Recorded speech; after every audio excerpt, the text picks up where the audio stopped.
Yes, it's Tales from the Jails with John G. Sutton. Do please like and subscribe.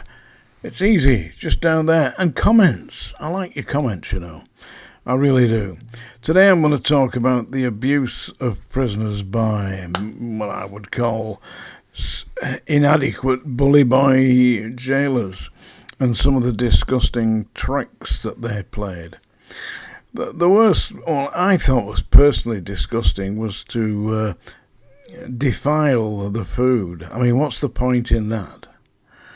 I saw one rather large. I mean, I reckon he was about a 20-stone, 6'2" jailer.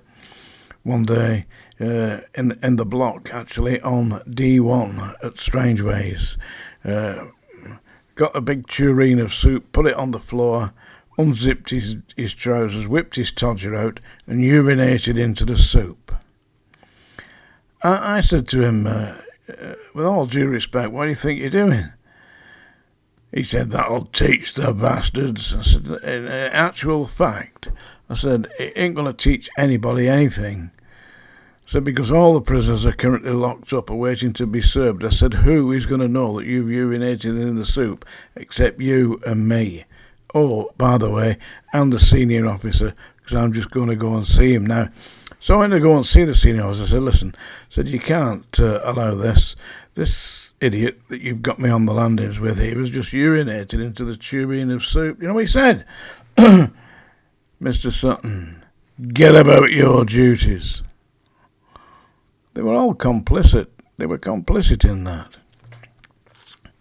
I've seen deliberate actions with prison officers actually refusing inmates food. There was one particular senior officer who is very well known to a guy who comes on here and leaves comments, Barry Smith. Barry Smith, yeah, he was an officer at Strangeways when I was there. He was in charge of the where they stored the mailbags. Yeah, and Barry knows this particular senior officer. His favourite trick was, it was called a food-free diet. That is, he would refuse to open certain inmates at lunchtime so that they didn't get any lunch, didn't get any dinner. And if he really decided that you'd go a full day without anything, he wouldn't open your cell. And the idea was that from what I gathered, and I saw this happen once or twice, that the inmates would be so provoked they'd start bashing and banging on the door. He'd open the door then, but there'd be a team waiting outside to uplift the inmate, shoulder high, run him down D1 and slam him into a stripped cell where they get charged with offence against good order and discipline. I mean, what kind of a bloke would do that? And listen, he's well known, this senior officer. I've seen him on TV a few times explaining how proud he was to be a prison officer. Well, listen, when I saw him, that was a disgrace, and you would never be proud of that. And there'll come a time when he isn't, believe me, when he's asked to sit down and say, let's have just a little look at what you've been doing. It won't be in this dimension, by the way, because nobody's holding people to account, apparently. I've seen numerous staff do what I would call to be just blatantly wicked things. There was one particular hospital officer who inmates who were incapacitated, he'd get them out of the cells at lunchtime, order them to shower. Then he'd get a big 2-gallon bucket of freezing cold water and whiz it all over them.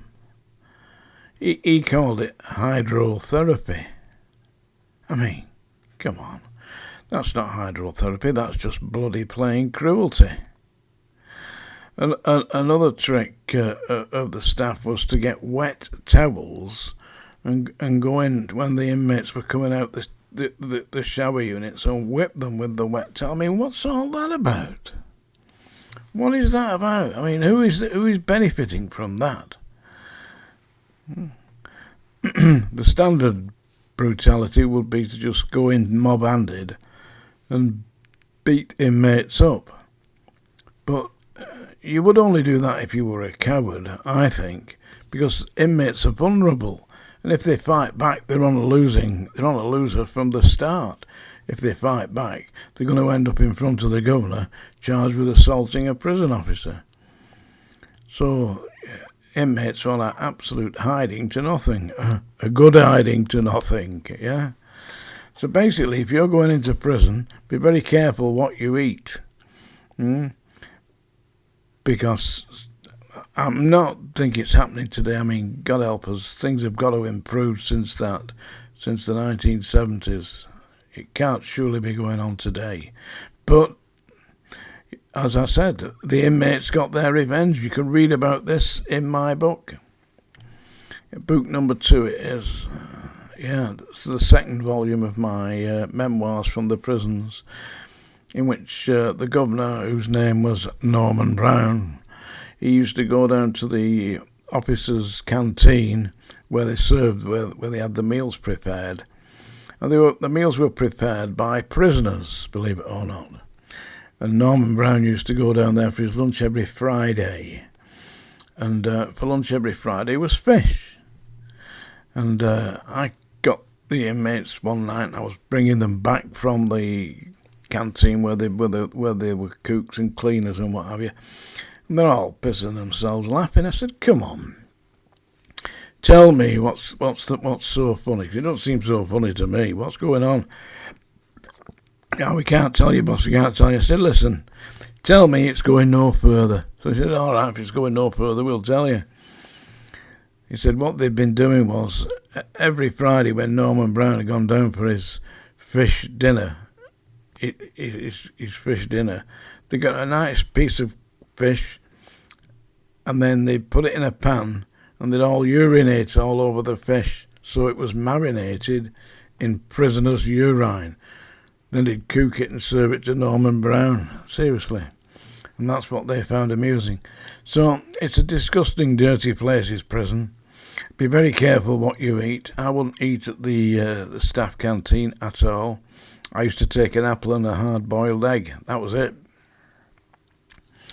So that was enough, believe me. If you know what was happening to your din-dins, you wouldn't touch it. I've previously cautioned you all about this. It's a song dinger, and I have a request. Somebody has been bold enough to ask me to sing a song, and I will do it. It ain't going to be very good, as you probably already guessed. But I do hope, please like and subscribe and leave me some comments. This is a song that was recorded by Frank Sinatra. It's the September song. Just your final warning. If you're still around now, you know what you're expecting. So, if you're Larry, grab your goat and run for the hills. When I was a young man courting the girls, I played me a waiting game. If a maid refused me with tossing curls, I'd let the old earth make a couple of whirls, while I plied her with tears in lieu of pearls. And as time came round, she came my way. And as time came around, she came. When you meet with the young girls early in the spring, you court them in song and rhyme. They answer with words and a clover ring.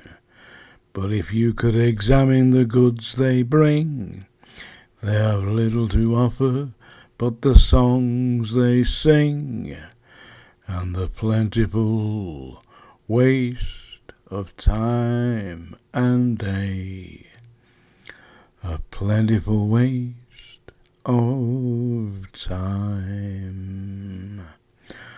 Oh, it's a long, long while from May to December, but The days grow short when you reach September, when the autumn weather turns the leaves to flame. One hasn't got time for the waiting game.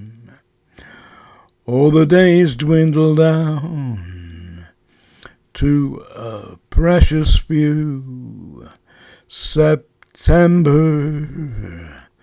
November, and these few precious days I'll spend with you.